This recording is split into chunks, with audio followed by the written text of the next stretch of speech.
नमस्कार देवी और सज्जनों, मेरा नाम है मुकुल देव रक्षपति। आप देख रहे हैं लाइव टाइम्स टीवी और वीडियो जर्नलिस्ट शुभम शर्मा जी के साथ एक बहुत ही महत्वपूर्ण लाइव आप लोगों के बीच में लेकर आए हैं। हालांकि जो खबर है आप तक अभी तक नहीं पहुंची है, तो अब पहुंच जानी चाहिए। महत्वपूर्ण खबर है, इसलिए आप लोगों को जिला भर के मुख्यालयों से हमारी लाइव टीम ने हर जगह से दिखाया है, चाहे मंडी हो, सोलन हो, शिमला हो या फिर बात करें हम ऊना की। जो आपने कैप्शन देखा ही होगा, 18 अक्टूबर को एचआरटीसी नहीं चलेगी। क्यों नहीं चलेगी, चलेगी नहीं चलेगी, वो सब आपको यहाँ पर बताने का हमारा प्रयास है। और क्या कारणों से एचआरटीसी यहाँ पर बंद हो सकती है, इस चीज़ के लिए एक दिन के लिए एक सांकेतिक हड़ताल सी हो रही है, वो क्यों हो रही है, क्या सब हो रहा है, इसके बारे में सारे आपके प्रश्नों के जो उत्तर हैं वो उसका जवाब देने के लिए हमारे बीच में कपिल शर्मा जी हमारे बीच में मौजूद है, जो भारतीय मजदूर संघ के यहाँ पर स्टेट के परिवहन के जो कैशियर यहाँ पर हैं, और साथ ही में उन्हीं से हम इसके बारे में बात कर रहे थे। कपिल जी, सबसे पहले तो लाइव टाइम्स टीवी से बात करने के लिए धन्यवाद। धन्यवाद आपका भी। कपिल जी, सबसे पहले ये जानना चाहेंगे, जब हम बात कर रहे हैं एचआरटीसी की, एचआरटीसी पिछले कुछ समय से हम लोग देख भी रहे हैं कि जो हमारे बीच में पहले पीस मिल कर्मचारी थे, वहां पर आप लोगों का आचार संहिता लग गया। अभी आचार संहिता लगी है, तो उस आचार संहिता के बीच इस समय पर 18 तारीख को एचआरटीसी ना चलने की जो बात उठ रही है, क्या कारण है? सर, अभी तक तो हम लोगों को ये डेफिनेशन ही जो आचार संहिता की समझ नहीं आई है, क्योंकि सरकार मैनेजमेंट एक तरफ से कह रहा है कि आचार संहिता लगी, हम वार्तालाप नहीं कर सकते, आपसे वार्ता नहीं कर सकते। तो मुझे लगता है कि आचार संहिता में कुछ ऐसा तो नहीं है कि आप अपने कर्मचारियों के साथ वार्ता नहीं कर सकते। दूसरा है, हमारे 1078 जो है परिचालक अभी रेगुलर होने थे, नियमित होने थे। Due to code of conduct उनको भी नहीं किया जा रहा है, जबकि अदर डिपार्टमेंट में लोग रेगुलर हो रहे हैं। पहले किया होगा उनको कोड ऑफ कंडक्ट? नहीं, ये सर कोड ऑफ कंडक्ट आपका 28 सितंबर को लगा है, जबकि जो नियमित की जो हमारा दौर चलता है वो 1 अक्टूबर से चलता है। जो है चलिए, 18 तारीख को आप एक हड़ताल कर रहे हैं, सांकेतिक ही सही, एचआरटीसी नहीं चलेगी सुनने में आ रहा है। क्या है इसकी डिटेल्स थोड़ी ऑडियंस को दीजिए, कैसे आप लोग इसे देखते? सर, एक तो ये हड़ताल नहीं है, ये हमारा काम छोड़ो आंदोलन है। उस दिन हम कोई भी कर्मचारी अपना काम नहीं करेगा। ड्राइवर कंडक्टर आपका वर्कशॉप स्टाफ है, ऑफिशियल स्टाफ है, इसमें सभी इन्वॉल्व होंगे, सभी के सभी, क्योंकि ड्यूज सभी के हैं, सभी को पहन लेना पड़ेगा। बिल्कुल, यही मुद्दा क्या है, ये जो सारा मुद्दा है हमारी ऑडियंस क्यों, देखिए एचआरटीसी लाइफलाइन है हिमाचल प्रदेश की। हमें कहीं जाना है, हम हिमाचल प्रदेश ट्रांसपोर्ट कॉर्पोरेशन की बसों पर जाते हैं। हिमाचल रोड ट्रांसपोर्ट कॉर्पोरेशन के कर्मचारियों को एकदम से हुआ क्या कि 18 तारीख को, ये एकदम से हुआ है या बहुत समय का रोष था? ये सर एक जो दीमक होती है ना, वो धीरे धीरे असर करती है। आप अगर देखिए, ये जो प्रक्रिया है बहुत काफी समय से चल रहा है। अब अदर डिपार्टमेंट में अभी तक 15% दे दिया जा चुका है, पर अभी तक एचआरटीसी को 15% डीए लेना बाकी है। 15% अभी। और आपका आईआर, जहां अभी यहाँ एचआरटीसी को 3 या 4% मिला है, वहां 21% अदर डिपार्टमेंट में दे दिया गया है। ओके। और अभी 36 महीनों का जो ड्राइवर कंडक्टर हमारा जाता है, बाहर कहीं भी जाता है, तो वहां उन्हें सुबह खाने पीने का, रहने का पैसा देना होता है, जिसका निर्वहन सरकार द्वारा होता है। 130 रुपए नाइट दी जाती है। तो अभी पिछले आपका 36 महीने से नाइट जो हमारे बोलते हैं रात्रि भत्ता और अतिरिक्त समय भत्ता नहीं दिया गया है। 36 महीने का पेंडिंग है। आपकी तनख्वाह आ रही है समय पर? सर, तनख्वाह आज आपको खुद ही पता होगा, शायद आज 13 तारीख हो गई, तो आज तनख्वाह नहीं पड़ी है। अभी 13 तारीख तक, अभी जैसे कि आपको विदित है कि जो ये महीना है वो फेस्टिवल सीजन है, बिल्कुल अभी चल रहा है। तो हमारे जो कर्मचारी है वो लगभग 1500 किलोमीटर दूर जाके नौकरी करता है। हाँ जी, बिल्कुल करता है। अब उसके अपने परिवार को पीछे छोड़कर किस लिए? एक कमाने के लिए, ताकि वो अपने परिवार का भरण पोषण आसानी से कर सके। पर अगर ऐसी फेस्टिवल सीजन में भी आप तनख्वाह रोकेंगे 13 तारीख तक, उसमें भी आपको कोड ऑफ कंडक्ट का बहाना देंगे, तो कैसे काम चलेगा? पर एचआरटीसी बार बार कहती रही है वो घाटे में है, ये सारी चीजें रही है, तो वो कर्मचारियों को भी ये सोचना चाहिए एचआरटीसी घाटे में है। ओ सर, चलो अगर ऐसा है तो हम मानते हैं, चलो घाटे में, पर एक जो आरटीआई ली गई थी अभी आपका 23-24 को स्ट्राइक हुई थी शिमला में, तो उसमें कहा गया है कि आपका जो पर डे इनकम है वो हमारे को जो निगम को जो घाटा हुआ है उस स्ट्राइक से वो 5 करोड़ का हुआ है। 2 दिन की स्ट्राइक से? 2 दिन की स्ट्राइक से 5 करोड़ का घाटा, यानी 2.5 करोड़ निगम एक दिन में कमा रहा है। जी, तो यानी कि आपके हिसाब से घाटे में तो नहीं है? इस हिसाब से घाटे में तो होनी नहीं चाहिए। सर्वविदित है कि अगर 1 करोड़ भी आप मान के चलो, ठीक है, फिर भी 2 करोड़ है तो 60 करोड़ रुपए कमा रही है, तो कहाँ से घाटे? बाकी जो ग्रांटिंग एड सरकार देती है, अनुदान देती है, सब्सिडी देती है, तो किस हिसाब से घाटे में? उससे कुछ समझ नहीं आई इस परिस्थितियां हमें भी। बिल्कुल।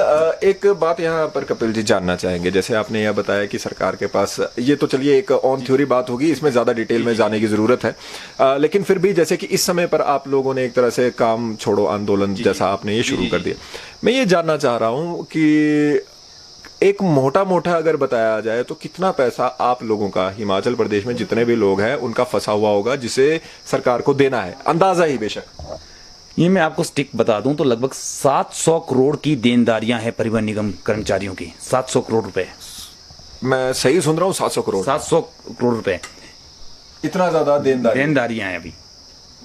और ये क्यों इतना बड़ा कैसे हो गया? ये इतना बड़ा आंकड़ा कैसे बन गया? इतना बड़ा जब आप किसी देनदारी को चुकाएंगे नहीं तो धीरे धीरे वो बढ़ती जाएगी। अभी लगभग आप मान के चलो 6 महीने पहले ये 500 करोड़ रुपए थी, धीरे धीरे बढ़ रही है, पर डे बढ़ रही है 700 करोड़ के आसपास। हमने भी नहीं बोला पिछले 2 साल से, क्योंकि सबको पता है कोरोना काल था, ड्यू टू कोविड सरकार तनख्वाह भी डाल रही थी, सब कुछ हो रहा था, जैसे हर एक चीज को हम भी फेस कर रहे थे, भाई नहीं सरकार, पर अब तो परिस्थितियां सामान्य होने लगी है। जी। अभी जहाँ 16 की स्केल की बात हो रही है, 16 का वेतन मान दिया जाना है, यहाँ तो पिछला नहीं मिला है अभी। पिछला भी अभी 15% डीए लेना है, अपना IR पेंडिंग पड़ा हुआ है। किस हिसाब से हम 16 के बारे में सोचे कि 16 का वेतनमान हमें मिलेगा? हालांकि ये लोग आप लोगों के साथ संस्था दौर पे जुड़े हैं, नहीं जुड़े मुझे नहीं पता। पीस मिल कर्मचारियों की भी कुछ मांगे थी, लंबित थे, वो भी अब आचार संहिता के अंदर मर गई। जो पीस मिल की जो फर्स्ट डिमांड हमने ही सरकार के समक्ष रखी थी कि इन लोगों को पिछले 7-8 साल से ये लोग काम कर रहे हैं, तो इन्हें पूर्व की भांति जैसे पहले भी पीस मिल वर्करों को अनुबंध में लाया गया, उन्हें नियमित किया जाए, वो उस प्रोसेस को जारी रखा जाए। पर वैसा हुआ नहीं। परिवहन मंत्री जी ने इस बात को माना भी था, पर मुझे नहीं पता कि क्या कारण रहे कि वो मांग सिरे नहीं चढ़ पाई। आप लोगों का 700 करोड़ तक पहुंच गई है बात। इतने समय तक कर्मचारी जितनी भी यूनियन है ये सब कैसे इतने समय तक रुक कैसे गए? 700 करोड़ बहुत बड़ी। आप अपनी बात कीजिए, आपको कितना, अगर अकेला इंडिविजुअली कपिल शर्मा को कितना यहाँ पर? लगभग 1.5 लाख रुपए मेरी लेना है मुझे अभी। अकेले की नाइट ओवर टाइम का 1.5 लाख। और ऐसे कितने कर्मचारी होंगे नंबर में? मान के चलो आप लगभग 7-8 हजार कर्मचारी ऐसा होगा। इतना होगा? जी बिल्कुल सर। ये जो इस समय की हम बात कर रहे हैं, तो अब वापस आ जाते हैं मुद्दे पे। ये तो आप लोगों की बात हो गई, जैसे आप कह रहे हैं 700 करोड़, क्योंकि जी। बहुत ज्यादा बड़ा अमाउंट है और बहुत से ऐसे लोग हैं जिन्होंने 1-1 लाख रुपए से ऊपर लेना है, जैसे आप कह रहे हैं। 18 तारीख को HRTC नहीं चलेगा? बिल्कुल नहीं चलेगी। अभी इसके बारे में जैसा भी JCC संयुक्त समन्वय समिति द्वारा आदेश होंगे उनकी अनुपालना होगी। अगर वो कहते हैं कि काम छोड़ो आंदोलन होगा तो होगा। अगर इसके बीच हो सकता है कि प्रबंधन निगम चाहे तो इस चीज को रोक सकता है बातचीत के जरिए, क्योंकि जो भी कोई मुद्दा सॉल्व होता है वो टेबल टॉक पे ही होता है। जी। अगर प्रबंधन निगम प्रबंधन चाहे तो इस चीज को रोक सकता है। जी। बातचीत के जरिए हल होना है। पर 700 करोड़ तो वो एक बारी में ला नहीं सकते कहीं से। चलो एक बारी में तो हम भी नहीं बोल रहे हैं, पर अगर आप एक चीज को प्रोसेस, अगर आप हाथ खड़े कर देंगे, आप बोलेंगे हमारे पास कुछ नहीं है, हमारे बस में नहीं है, हमारे बस में नहीं, तो कर्मचारी क्या करेगा? मैं एक्चुअली एम्प्लॉयर की तरह सोचूं तो मुझे भी ऐसा लग रहा है कि 700 करोड़ पे तो वो एम्प्लॉयर भी क्या कर पाएगा। लेकिन आपकी बात बिल्कुल सही है। जितने भी हमारे बीच में HRTC कर्मचारी हैं, दिन रात यहाँ पर काम करते रहते हैं। आप लोगों की बसें हैं, मैं खुद भी चंबा से आता हूँ, तो मुझे याद है कि रात को बस में बैठ के 6:30 बजे हम शुरू होते हैं, सुबह 6:30 के आसपास ही, सोलन के आसपास 8 बजे के आसपास हम पहुंचते हैं। तो उस समय पर कंडक्टर एक रहता है, ड्राइवर फिर भी बदल जाता है, एक बदलता है। तो एक बहुत बड़ा मसला यहां पर है। 18 तारीख को HRTC बसें बंद हो सकती हैं, लंबित पड़े इनके भत्ते और तनख्वाहें तो नहीं कहेंगे, लेकिन हाँ भत्ते ही हैं, भत्ते हैं। तनख्वाहें भी थोड़ी लेट आ रही है, लेकिन चलिए फिलहाल के लिए ये है कि लंबित पड़े भत्तों को यहाँ पर उसे वापस, जो उनके लिए एक आंदोलन इन्होंने छेड़ा है ताकि वो भत्ते इनको मिल पाए। और ये हमारे कपिल जी कह रहे हैं 700 करोड़ की देनदारी है। इसको फैक्ट चेक एक बार जरूर करेंगे, हालांकि क्योंकि वो खुद से नेता है, उनको भी थोड़ा इसके बारे में जानकारी रहती है। दूसरा बड़ा प्रश्न ये है कि जब यहाँ पर पीछे कुछ समय पहले ये बताया गया कि 2 दिन जो यहाँ पर स्ट्राइक रही तो 5 करोड़ यहाँ पर हमारे बीच में नुकसान हुआ। अब बड़ा प्रश्न ये रहता है कि एचआरटीसी कर्मचारी आप और हम जैसे ही अपनी दिहाड़ी लगा रहे हैं, अपना काम कर रहे हैं, तो कितना सही ये रहता है कि किसी एक कर्मचारी के जो उसको वादे किए गए हैं या फिर उसका जो बनता है वो उसे ना दिया जाए। उसी मांगों को लेकर एचआरटीसी के जो कर्मचारी हैं उन्होंने 18 तारीख को यहाँ पर एचआरटीसी का कोई भी काम नहीं चलेगा, कोई भी काम नहीं होगा। आप लोगों को बसों में असुविधा हो सकती है, इधर उधर जाने में असुविधा हो सकती है, तो वो आप लोगों तक ये जानकारी पहुंचाना जरूरी था कि क्यों ऐसा हो रहा है। हालांकि हर जगह से हमने ये मुद्दा उठाया है कपिल जी जाते हुए, क्योंकि ऑब्वियस सी बात है कि हमारे बीच में जो सबसे ज्यादा इससे प्रभावित होगी वो यहाँ की जनता होगी। उनसे हाँ जी, क्या हम भी नहीं चाहते कि कोई आदमी परेशान हो, क्योंकि जो एचआरटीसी वो लाइफलाइन है, जहाँ कोई भी नहीं जाता वहाँ एचआरटीसी की बसें जाती है जी।